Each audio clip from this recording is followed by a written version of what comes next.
Okey, baik. Assalamualaikum warahmatullahi wabarakatuh dan selamat datang ke channel Cikgu Farhan. Baik, pada pagi ini kita akan sambung semula pelajaran kita menggunakan buku teks pendidikan jasmani dan juga pendidikan kesihatan.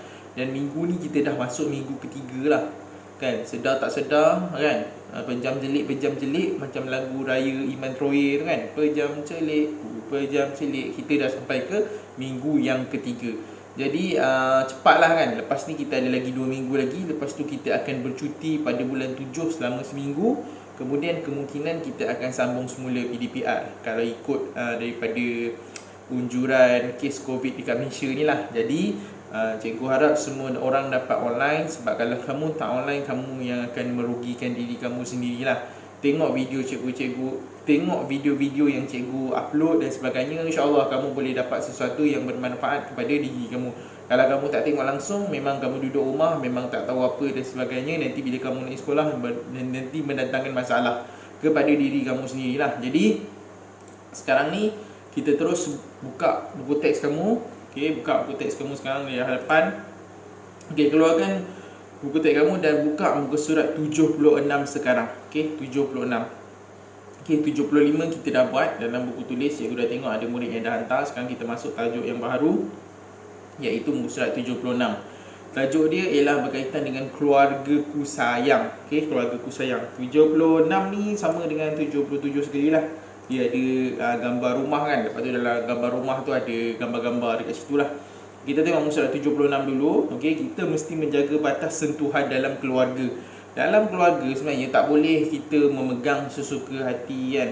Kita kena jaga perbatasan, tambah apabila kamu sudah meningkat kepada kanak-kanak nak menuju ke remaja kan. Kamu sebenarnya dah tak boleh untuk pegang-pegang dan sebagainya. Sekarang ni kamu mungkin tahun 3. Bagi murid perempuan mungkin dia dah mula untuk matang kan. Bila murid perempuan dia mula untuk matang, maka dia dah mula jaga diri dia dan sebagainya. Dia dah macam balik, dia menuju ke alam remaja dan sebagainya. Maka di situlah kena jaga perbatasan di antara keluarga. Okey, kita tengok dekat gambar muka surat 76. Katakan tidak jika ada sentuhan tidak selamat berlaku dalam keluarga. Okey, kita kena tahu sentuhan selamat, sentuhan tak selamat dan sebagainya lah. Kalau salam, contoh kita bersalaman dengan ahli keluarga kita dan sebagainya, itu tidak menjadi sebarang masalah lah. Sebab salam ni adalah sentuhan selamat. Kemudian kamu tengok gambar, contoh gambar yang pertama kan, ayah dia sedang menolak basikal badan anak dia tengah naik basikal. So itu pun tidak menjadi masalah, bergantung kepada situasi dan keadaan. Okey, kita tengok gambar yang kedua tu. Gambar sedang main apa, mimi ni masa cikgu sekolah rendah tu main macam tu lah kan. Ataupun atas, di depan, di belakang, permainan macam tu, itu sentuhan selamat. Itu tidak menjadi sebarang masalah lah. Kemudian kamu tengok gambar yang surat 76 yang bawah itu kan, mak dia ataupun kakak dia sedang pegang bahu, sedang mengajar. Itu pun tidak menjadi masalah kan. Kepada situ sentuhan selamat. Lepas tu sikatkan rambut dan sebagainya. Kita tengok lepas tu kamu tengok muka surat 77 tu sedang lap badan ketika sakit dan sebagainya. Itu pun merangkumi sentuhan yang selamat lah. Kemudian cium di bahagian pipi dan sebagainya. Okey, kalau cikgu saya ni cium, lepas tu cium bahagian mulut.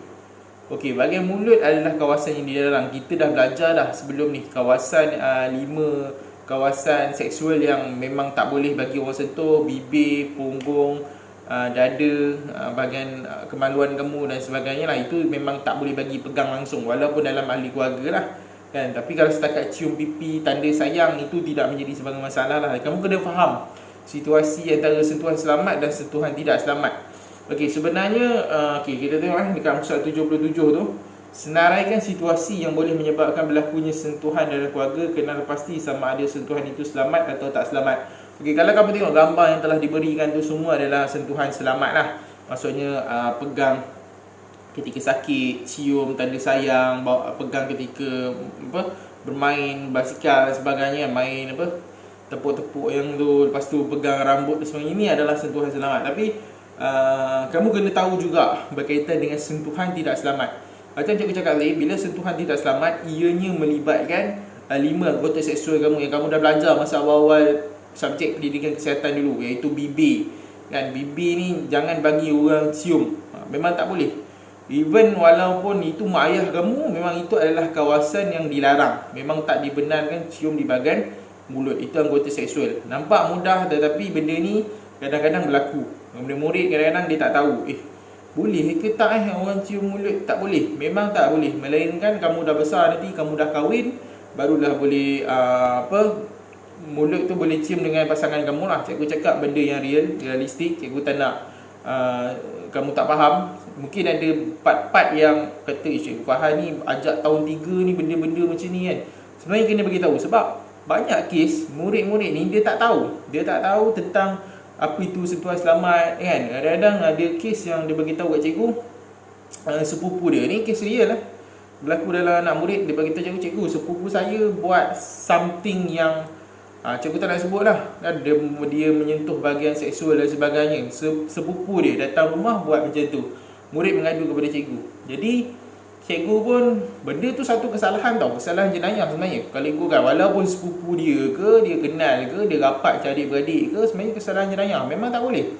Even adik-beradik pun kalau nak pegang bahagian malam pun memang tak boleh. Jadi bila dia beritahu cikgu macam tu, cikgu pun jadi macam benda ni memang kesalahan jenayah seksual. Lepas tu cikgu tanyalah kepada murid tersebut, adakah benda ni berlarutan? Cikgu tanya dia, benda ni berlarutan, maksudnya dibuat lagi tak benda ni banyak kali ke apa ke? Dia kata tak, masa tu sekali je.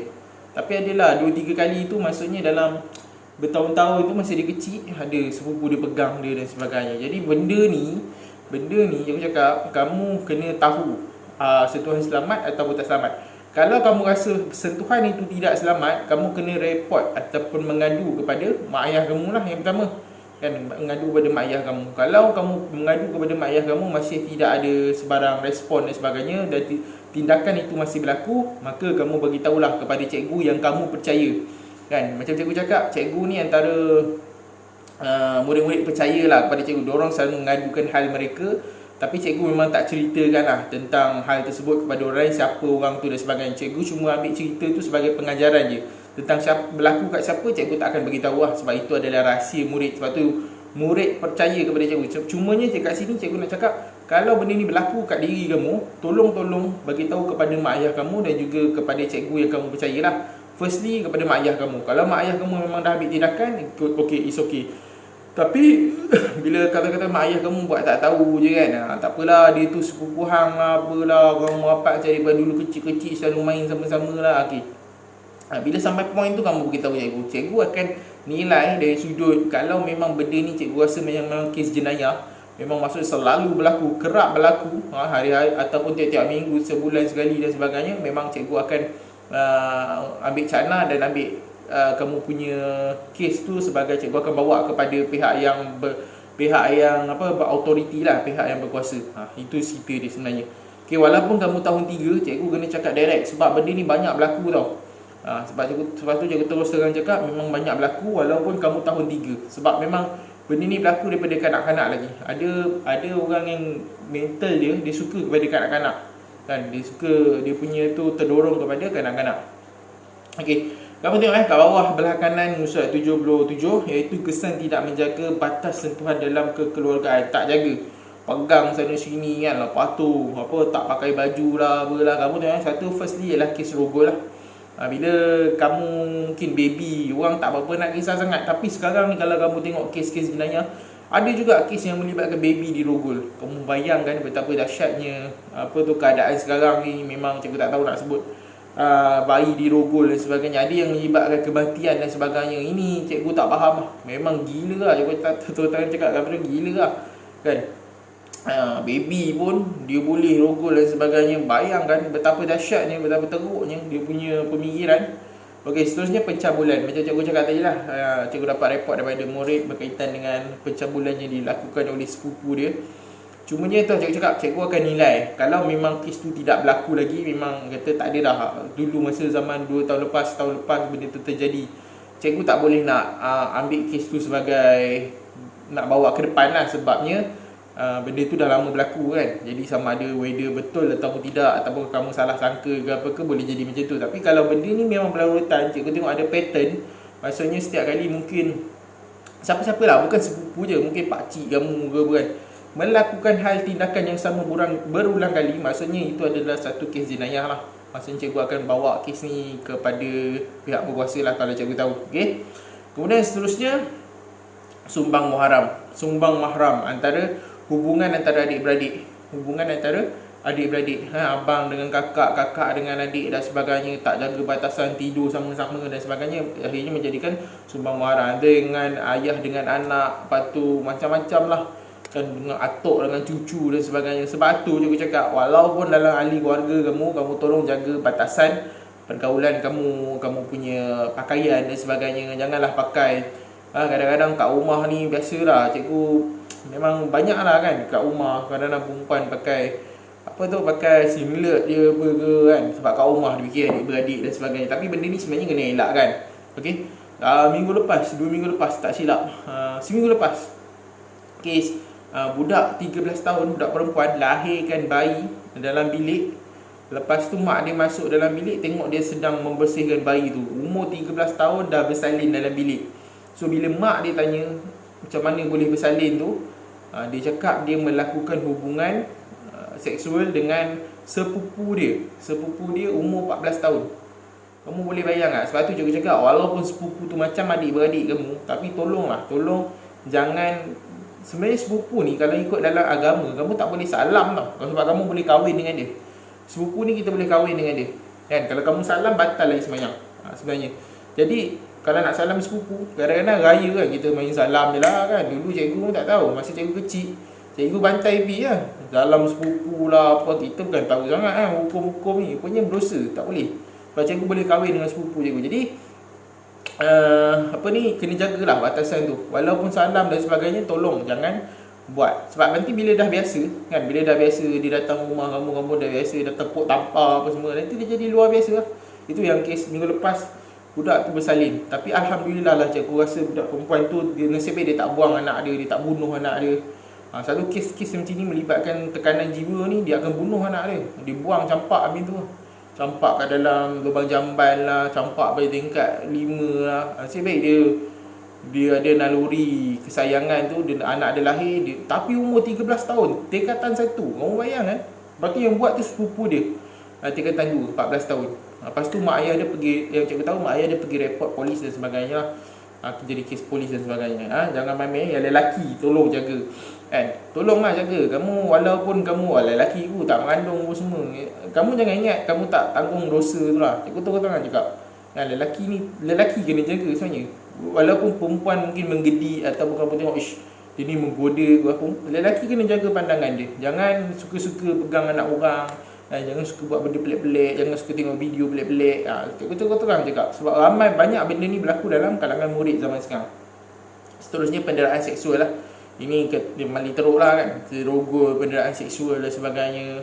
Banyak kes lah ni. Cikgu terang cakap, tahun lepas pun cikgu baca banyak kes melibatkan cucu terhadap anak, ayah terhadap anak dan sebagainya. Jadi cikgu tak sure lah, mungkin sebenarnya kalau ikutkan banyak kot yang berlaku, tetapi itu kes yang kita tahu, yang direportkan. Yang tak direportkan, yang senyap sampai ke besar. Ada kes yang cikgu tengok, cikgu baca dalam Facebook, dia ceritakan kejadian yang berlaku masa dia kanak-kanak. Lepas tu dia dah besar, dia jadi benci lelaki sebab tindakan dia tak report, tak mengadu kepada sesiapa. Benda tu berlaku kepada diri dia, pencabulan dan sebagainya masa kecil. Yang buat tu dalam kalangan ahli keluarga dia juga, dalam kalangan ahli keluarga dia juga yang buat tindakan yang macam tu. Lepas tu bila dia dah besar, dia mengadu lah, dia tak suka lelaki dan sebagainya, rasa benci, dia rasa jijik dan sebagainya. Sebenarnya itu cikgu cakap, yang penting sekali kamu kena ambil tindakan bila berlaku kejadian tersebut. Kamu mengadulah kepada orang yang kamu percaya, sama ada mak ayah kamu ataupun cikgu dan sebagainya. Kadang-kadang cikgu ni dia macam cikgu lah, cikgu akan bagi pendapat supaya kamu buat sesuatu dulu kan. Kalau orang tu nak buat kamu macam tu, kamu buat sesuatu dulu, nak tengok apa respon dia.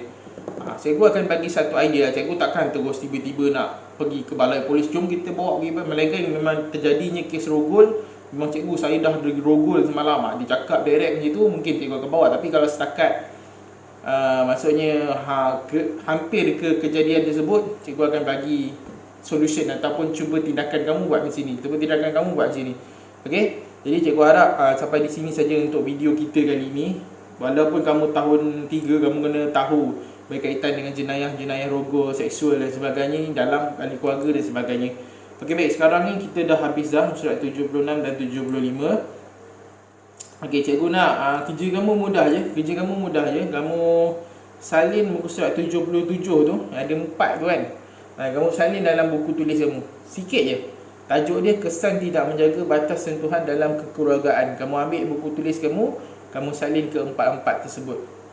Sangat simple, sangat mudah. Okey, cikgu ingat sampai di sini saja untuk pengajaran dan pembelajaran kita pada hari ini. Jangan lupa like video ni dan nantikan video pengajaran yang seterusnya. Assalamualaikum, selamat pagi dan jumpa lagi. Bye.